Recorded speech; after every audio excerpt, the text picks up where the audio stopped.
friends, welcome back to the channel. If you're new here, welcome. My name is Trina, and in today's video, as you can see from the title, is my April reading wrap-up. So I'm filming this kind of a bit late actually, because I am like juggling through different videos, filming different like weekly vlogs for you all to enjoy in May. So yeah, we are going to film our wrap-up for today, and as you can see, I have like a beautiful stack of tab books here to the side. And for today's video, I am going to be organizing all of the books in the order of like star rating, so from lowest rating to highest. So I do want to include some of the manga that I have forgotten to mention in my Q1 wrap-up, and I'm just going to include them here because they're like only a little bit. So we're going to start with the bottom of the barrel. I'm sorry to say that this is the bottom of the barrel, but we're going to begin with my 2-star books, one of which being the classic Withering Heights by Emily Bronte. Now, I do have this goal of mine, like a soft goal, wherein I would like to read as much classic as I can, because when I was younger, I did have an interest in like Shakespeare and those classic authors. However, I did not have like the brain power and like the interest and the focus, I guess, when I was like younger. So as I am older now, and probably hopefully I'm able to understand more and have more brain cells to focus on these classics, I will sit down and read 1 or 2, or maybe listen to the audiobook, as I have done with Withering Heights. Audiobooks are in the public domain, I believe, when it comes to YouTube. I'm not sure, but I did listen to the audiobook of Withering Heights in YouTube, and I give it a 2-star. Yeah, people say that this is like sort of a romance revenge situation. It is about like I can't even remember the names of the main characters anymore. Like sometimes in audiobooks it is like so easy to like space out, but it's also like a very good way to like go through a very difficult book, especially like a classic. And I can't remember, I'm sorry, the main character's name, but this is about like a lady who fell in love, I believe, with a poor stable boy. Was he a stable boy? But basically it is like a noble falling in love with a poor peasant, and this is told in this perspective of like the woman who's taking care of these young lords and ladies and like children.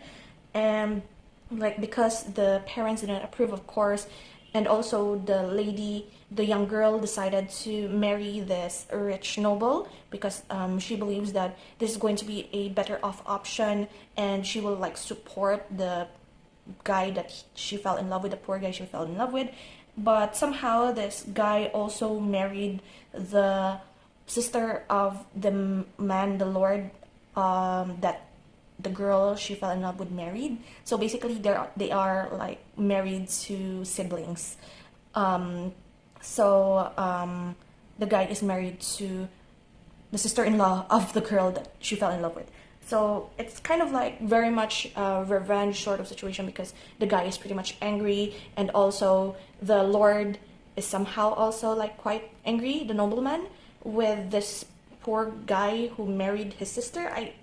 There's so much complications in this, as I'm explaining it. I'm not explaining this well at all, but it came to the point wherein everybody has been dying off, and this guy was like him, and like the nobleman was left, and he had a son. The nobleman had a daughter, and the peasant man wants his son to marry their daughter. So technically they are cousins, and it's like generational trauma and revenge plot from the beginning until like it's been passed on to their children, because I believe that it is mentioned there that this boy was also like traumatized by the treatment of his own parents or something. I forgot. Wait. But in any case, I didn't really like that this was called like a romance, because this is like, it feels very toxic. And I know that the reason, or like the main point of this book, is like to see how like generational trauma could destroy families and all that it touches. And it's like, okay, that's enough. The next sets of books are mangas that I have included here that are part of supposedly my Q1 wrap-up. I started including manga actually because for the month of May I did read a few mangas, so I also included them in my Goodreads tracker. So it's high time I just mentioned it here before like I move on to any more. These are also 2 stars. For me, when I rated it, it's like 1.75 to 2 stars. So I just lumped it in because the weird thing about Goodreads, and I understand this, is that they track based on volumes, and sometimes the very obscure mangas have like weird, wonky entries for Goodreads and also StoryGraph. So I kind of had a hard time looking for like the specific editions for StoryGraph. It was pretty difficult because there are no entries for editions of English when it comes to some of these manga that I have read, and I just tracked it like as best as I could. So the very first one and the very first manga that I actually read for the whole 2024 is Jinro Game, which is a werewolf game by Kawakami Ryo. It is 3 volumes, so I read volumes 1 to 3. It's very short, like if you think of it like it's a sort of like a novella sort of manga. Very short actually. It is your typical werewolf game, but deadly. I really like strategy and high stakes games when it comes to manga, and like if you count Liar's Game, Tomodachi Game, Classroom of the Elite, Kakegurui, those types of manga. I really enjoy those. And for this one, I have been watching a lot of Smosh games actually when I came across this manga, and it is like your typical werewolf, wherein in this manga there are 2 werewolves in a group of, how many were they again? Was it 10 people? Like 10 or something students, and 2 of them are werewolves, and during the night when they sleep, these 2 werewolves have to kill off one each, I guess, or like one of the people in the group, and then they have to make sure that they are not caught the next day when they voted who they think is the werewolf, something like that. And the 2 survivors move on to the next game, sort of situation. So it was intense, but it's also like kind of meh. I feel very much desensitized with like these types of horrors, I guess, but it's fine. It got the job done. It took me out of my manga reading slump, so it's fine. The next manga that I have read it's almost like the strategy game sort of survival horror manga that I like. This time it is Osama Game or King's Game. This is like the game where, I don't know where they play this.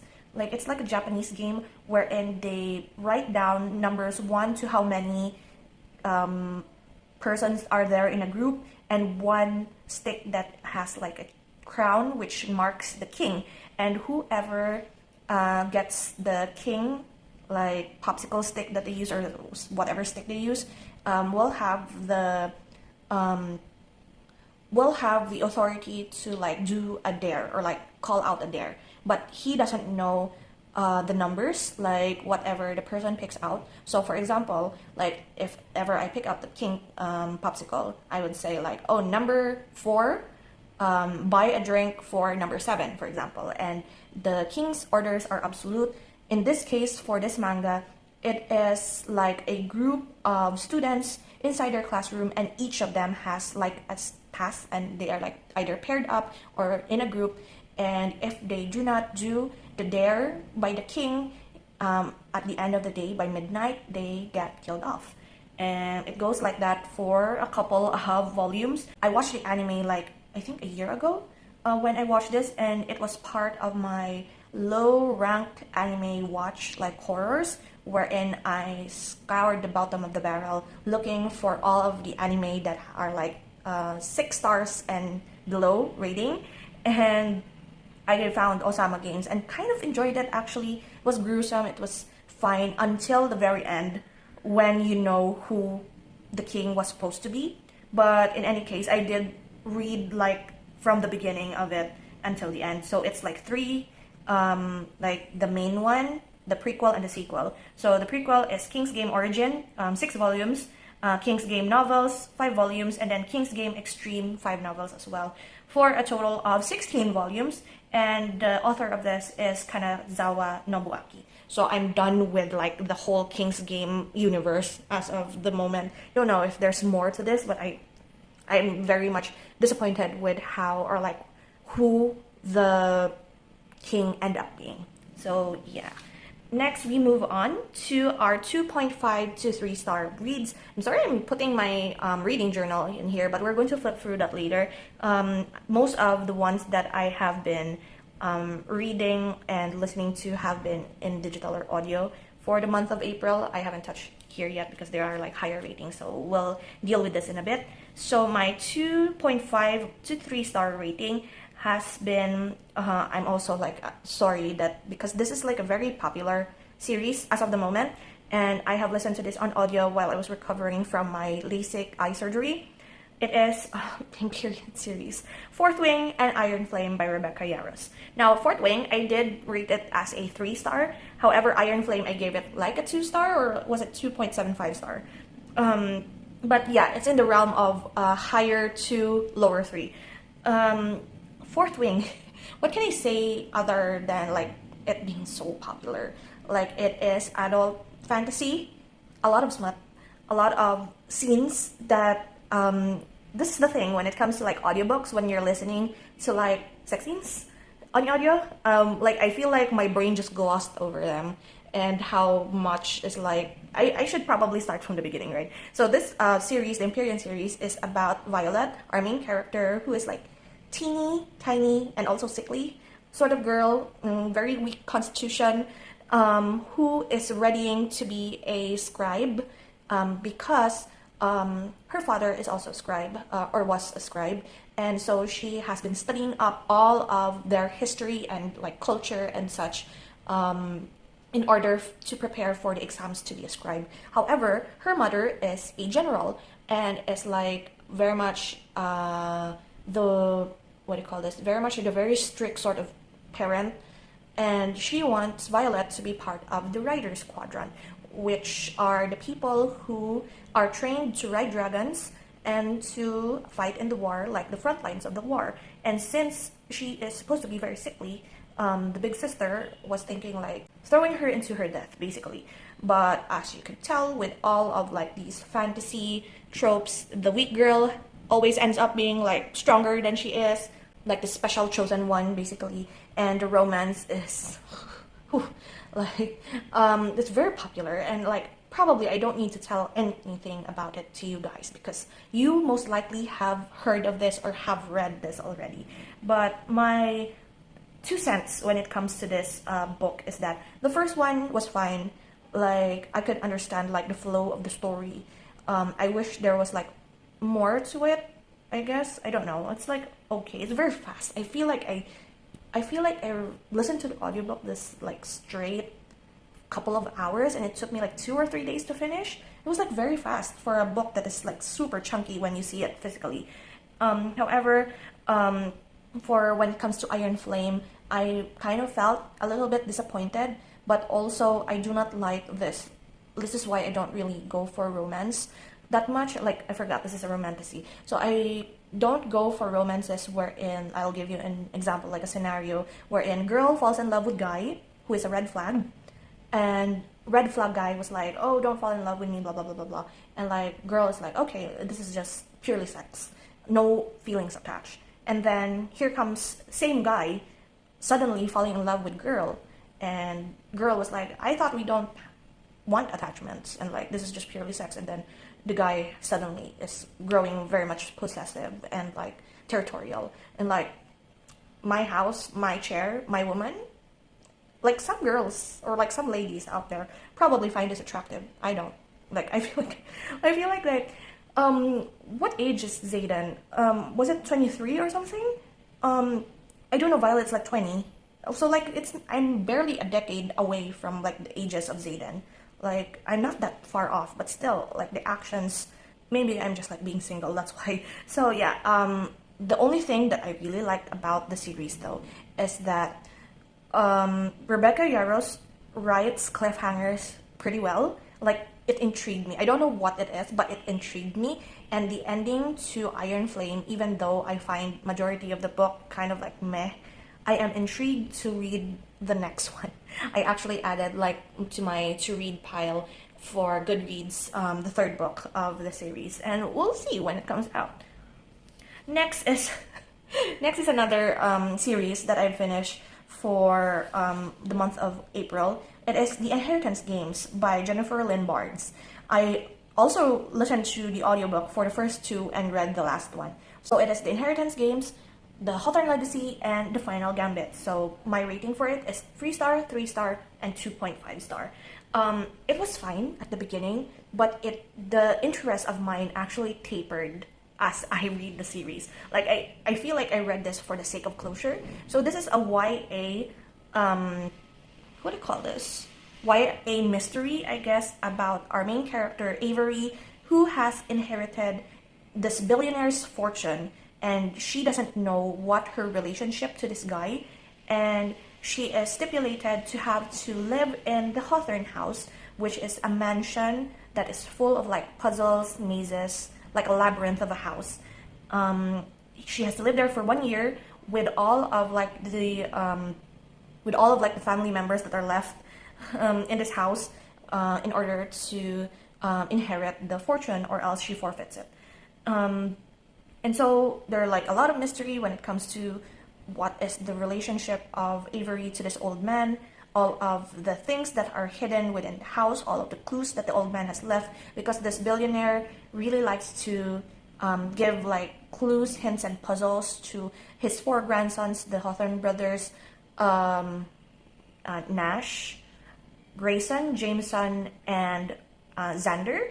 And what I did not like about the series in general is that there is this one character who, I don't know if this is spoiler or not, but it's like early on in the series, or like in the first book, that we know there is this one character who died like in the property, or like, is it in the property? No, who died that they know of. Like, she's the daughter of like the groundskeeper of the Hawthorne house, Emily, and it's like all of the people like are still grieving about her death and like can't move on from her, and like everything has to be about her, or like is related to her, and I'm like very much annoyed about it because it like dragged that concept dragged all throughout the series. Like she's like a rain cloud basically throughout the whole series. Like everything has to be, or like is related to her, like all of the mysteries, and like it gave me like, it annoyed me to no end. So that's why I think the last one, like the Final Gambit, even though it was like an okay break, or like the okay end to like the whole series, oh no, like there are a lot of people who probably like this. It's just that I, for one, like realized that this is like a grade up version of like the 39 Clues. This is for young adults, so I'm probably not the target audience for this, but if you enjoyed it, good on you. Just not for me. And the last of my 3-star reads is actually Happiness Falls by Aji Kim. What can I say about Happiness Falls? It is about a disappearance, I guess, of a father who, during like, was it lockdown when it was happening? Like, it is about disappearance of a father, and like his son came home bloodied and bruised, and he could not explain or communicate properly autism, and there is like autism and something else, I really forgot what it was, but he cannot communicate properly what happened to the father, and like this policewoman was like ready to jump into like detaining this kid for the disappearance of his father, and like they have to like learn to communicate and like learn how to get a statement from this kid. And what I didn't like about this book actually was the main character, or like the main narrator, which is the older sister of this kid, Mia, because she's so, like, I'm very much annoyed with her tone of like the way she talks about things, the way she's like, oh, I don't need to report this like blood stain because like this might happen, or like I'm going to like discard this piece of evidence so that I will protect my family. Like I didn't look up when I assumed it was my father, but it was not. It was like the delivery man supposed to be, and like she's very much in that phase wherein like she's supposed to be 20, but I feel like she's still very much rebellious, and I just did not enjoy reading her perspective. Plus, it's a lot of like research, a lot of like technical terms, the happiness quotient, and I just find it very much not entertaining as I wanted it to be. So 3 stars, still okay. It's just not for me. Now, before I enter to my 4s and 5 stars, I would like to insert actually my DNF for the month. There's only one, actually. It is Sick House by Jeff Strand. I DNF this like the first chapter. What I know from the synopsis of this whole book is that there's this weird house, I guess, and a family is supposed to move in to it. And there are like mysteries when it comes to this house. The cover was super spooky when I saw it and I was interested. The only thing that made me DNF this book was that the language, I guess. I do know that I read a lot of horror books and like very unhinged and very gross books. However, in this case, like it's just profanity, but I don't know why I can't wrap around myself. Like it was very much, it's more of like annoying rather than like I'm offended. It's like very annoying to listen to or like to read through, like these kids doing something to this, what animal was it? Was it a dog or a cat? Like it was like the last straw and I didn't want to like continue it. So I DNF'd it. And now we proceed to my 4 stars. These are like more of like my favorite ones for like the whole pile. So for my very first 4 star, it is First Lie Wins by Ashley Elston. This was my book club pick. I joined Threads book club from like, was it Emmy's book club was the name of the host of the Threads book club, but I joined in because it was like mystery thriller picks and I was like, okay, I'm going to jump into this. Listen to this on audio again. It is about Evie Porter, who is technically not Evie Porter.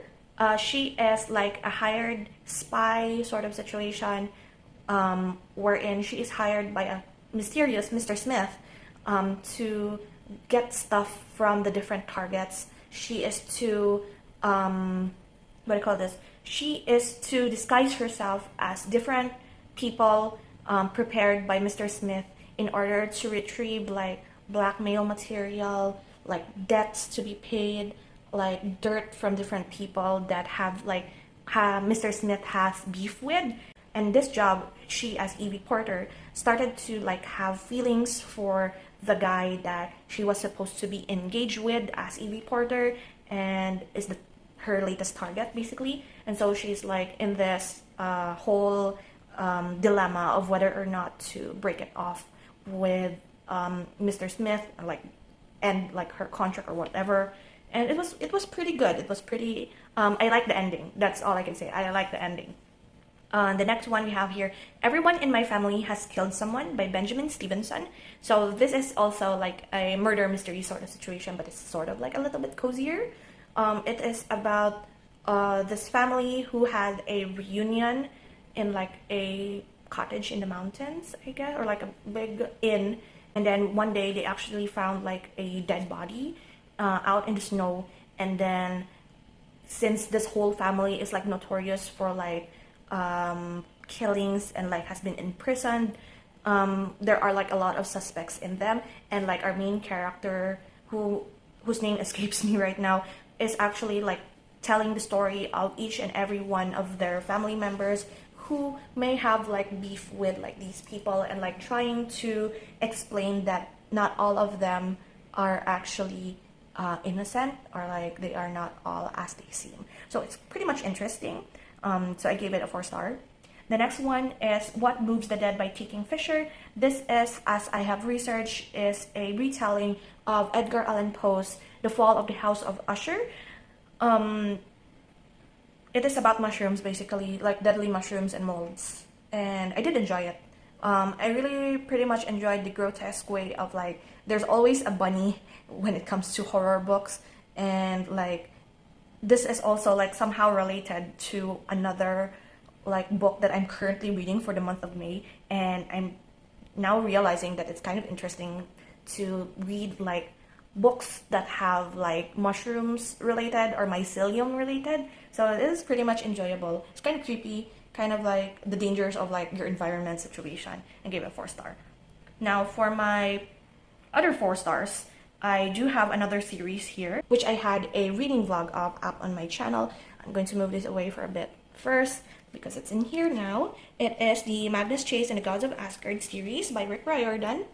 It's also a middle grade book, but I really love Percy Jackson series, and I have read Percy Jackson series, the Heroes of Olympus series, Kane Chronicles, and this is the next one that I haven't read through a lot, but I have read it now, got to sit down and read through all of this. So the first two I gave 4 stars of, and the last one, as you can see, this is like very disappointing, right? I bought these two like 2016, 2017 when they came out, but I did not pick up the third book immediately because I haven't read the second book. Like, I haven't finished the first book even when I bought the second book. So I did not think to buy the third book. But out of all of these, the third book was my favorite one. And it's kind of sad that it's like shorter. Like, I think this was a reprinted run because, as you can see with the colors, like, it's kind of sad. And also on the inside, like you can see from the very first one, it is like cream colored pages, very nice, very thick. When it comes to this one, it feels like newsprint, like a thicker newsprint, and it's gray in color. So also, like, the embossing is no longer as shiny as the first run, even though this one is kind of shiny. This one, like, you can't even see the title there, unlike these ones. Kind of sad, as it being like my favorite one out of the 3 as well. So this one, we follow Magnus Chase, the cousin of Annabeth Chase from the Percy Jackson series, and his world is more of like the Norse mythology. That's why it's Gods of Asgard. And as always with Rick Riordan books and like his mythology books, it's always like the demigod has like this prophecy of the end of the world, him being the catalyst of the end of the world, blah blah blah blah blah. I have a whole reading vlog of that if you're interested. I will leave it down in the description because I talk a lot of it more in that video. The next one I have now we're moving on to the 5-star reads. This actually is the very first book that I've read for the month of April. It is I Who Have Never Known Men by Jacqueline Hartman. So I have been watching Emily Fox, Books with Emily Fox, I believe is her handle in YouTube, and I get a lot of book recommendations from her videos, and I enjoy it pretty much. This is my first 5-star read for the month of April, as well as my first read for the month of April. I quickly read this before I even went to surgery because I want to get it done. So this is about our main character, who is actually nameless. She's a girl along with 39 other women. Were trapped in this cage after like an incident, like a very big disaster, which all of them could not remember what happened. So they don't know why they are in this huge cage. They don't have any relation to each other, and they were guarded by 6 men who are in rotation, who don't talk to them. Like, they are like very much like there just to guard them, and they don't know the reason. And they are like in this, like, it seems like a bunker, and they are like given food rations every now and then. They are like only have a light bulb or like fluorescent lights, and the guards just lower it down to indicate that it's nighttime, and they don't have a sense of time or sense of day. And one day they heard like this like loud noise, and the guards kind of panicked, and during that time it was like feeding for them, and the gates were open. So they were like released into this world. Like, when they went out of their like bunker, they realized that this place doesn't seem like Earth or like where they are from, and they just got to like travel in this whole landscape wherein they don't understand anything and try to discover what it is. And it's very bleak, it's very sad, but it also like gives you a snapshot of like how resilient and like how adaptable women can be and how strong they can be in a situation where they don't understand. So yeah, I really like this book. It's like a different sort of like feel compared to other fiction books that you usually read. So I highly recommend this. The next 5-star read that I have here is another digital copy that I also tandem listened to on audiobook. It is Confessions by Kanaya Minato. I really enjoyed this one. This is about our main character, who is a teacher of like middle school kids, during a time wherein there are a lot of news of like kids being detained and imprisoned in like juvenile facilities because of like drastic drastic actions, like one killing off her parents just for attention. Like they are like seeking attention from the masses and like trying to make a name for themselves one way or another, and they chose badly. So our main character discovered that her daughter died in the swimming pool of their school, and she believes that the culprit is part of her class.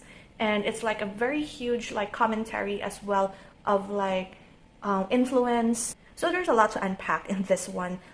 It is like told in a way of like perspectives of different people that are part of this case, and each chapter is like a different perspective, and like how crazy like this one thing, which is a very huge thing, to be perfectly honest, how this one thing changed the lives of like so many different people. And I highly recommend you read it, but also pace yourself. I can't really pace myself when I read this. Actually, I read this like in a day, along with the audiobook. It was really an experience, and it is told in a way that is pretty much different from other books that I've read. So I highly recommend Confessions. Next is actually the last one when it comes to like books that I've read for the month of April, and it is this one. It is Vicious by V.E. Schwab. This is the first V.E. Schwab that I have read, and I've heard amazing things about it, and they were right. So this is about superpowers, basically. This is about Victor and Ellie. They are college pre-med students who are like doing their theses, and they're trying to like do their best with their research. They are both like college rivals, trying to see who is the smarter one of the two. And they are researching, one of them is researching about adrenaline and like their fight or flight systems of the body. And the other one is researching about how people can attain extraordinary powers. That's why they are called EO, or extraordinaries. So it's like your pretty much typical villain's background story, and like how they attain their powers. It's very interesting. I really liked it. I really enjoyed this. I've also finished reading the second book in the series, but that is for like my May wrap up. But I gave this a 5-star, and it is the last one that I've read like book wise for the month of April. Highly recommend this if you're like into rivalries as well as like superhero comic book-esque stories. This is the one for you because I really enjoyed it. The last one that I am pulling up here for the month of April is actually Magnus. I did read 2 volumes of Hell's Paradise by Kaku Yuji, one of my favorite manga of all time. I really love the anime as well. Hell's Paradise is about our main character, Gabimaru, who is in death's row, and like he is a hired assassin, assassin murderer, one of the most dangerous people in that trade, and he is in death's row. And there is this group called the Yamada Simon clan, who are like professional blade testers and beheaders, and they are tasked to look for inmates in death's row who are willing to like go on this mission in order to get the elixir of life for the Dragonet, and whoever gets that elixir of life and brings it home is going to receive pardon from the Dragonet. And so they go into this island, which they dub as like Nirvana, and it's like a very beautiful but also very dangerous place. A lot of religious imagery of like Taoism and Buddhism, and yeah, it's like very much a very gory, very horrific sort of anime, full of action. But I highly recommend you either read the manga or watch the show. But the show is still like there's only 1 season of it, and it ends in a cliffhanger, so I suggest you read the manga. I'm going to flip through quickly my reading journal for the month of April because this video is getting pretty long now. But here we are. I did add like a cute little frog and a daisy sticker there because it's very adorable and I want to use it. So we're going to the month of April. I did make an error here when I put down like all of the, what do you call this, the entries, because my April reads is here, like my April opening pages is here, but I put Fourth Wing and Iron Flame before it. So I'm going to flip through this. You can pause to read, but if you haven't read any of these books, there are spoilers because I rant a lot. So for the whole month of April, I have read 16 books. I do have my TBR here, and there are only 2 in here that I did not check off. Maybe some other time, because I did not feel like I wanted to start the Veronica Speedwell series, and I don't also feel like wanting to start Crime and Punishment. So here are my 5 reads, 5-star reads for the month of April: I Who Have Never Known Men, Confessions, the 3rd book in the Magnus Chase series, and Vicious. I can't really choose my favorite book out of all of these, but if I am like forced to pick, I probably will pick Confessions. And my least favorite book was Withering Heights. My favorite quote for all of the reads that I have, this is from the Magnus Chase 3rd book. And yeah, we're just going to go right into this. I decided to like stop making like doing the book covers, the mini book covers, because of this, and I know that I am supposed to like read through all of the Inheritance Games books, and I don't really want to draw their covers. They're so complicated, don't have like the right colors for it, so I decided to stop after I did this, because this one I really liked. I really like how this turned out. So yeah.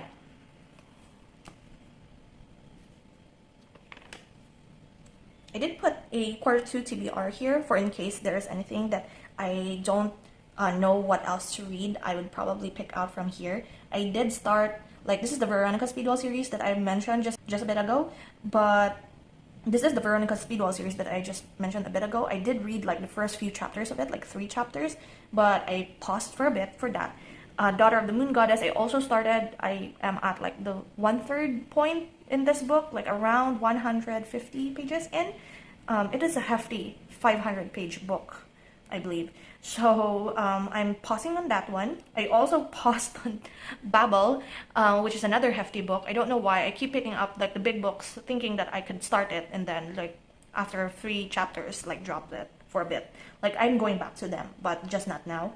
Also read the first chapter of Starling House. It wasn't calling to me as of the moment, so we're going to get back to that. Sherlock Holmes Volume 1. I do have like the Bantam Classics collection, 2 volumes of Sherlock Holmes and other stories of it. I did start A Study in Scarlet, and I was about like, I finished part 1 of it, so I'm still going through this one.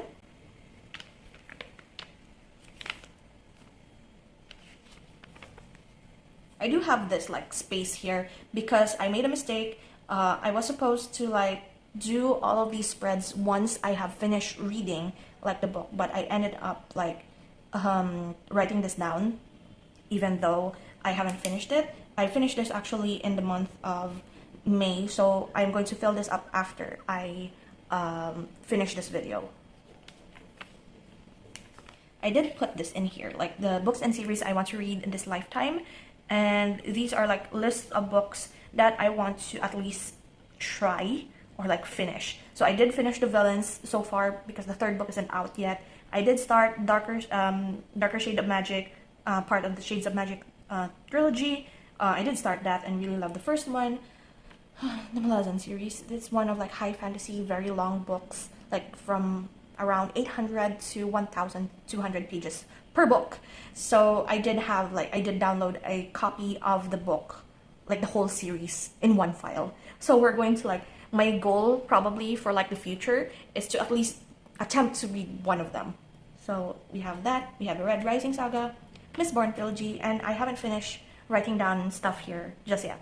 I do have another series in mind that I want to include here. So if I end up filling up these pages, I'm just going to move on to the back and add more, because we do have a big TBR.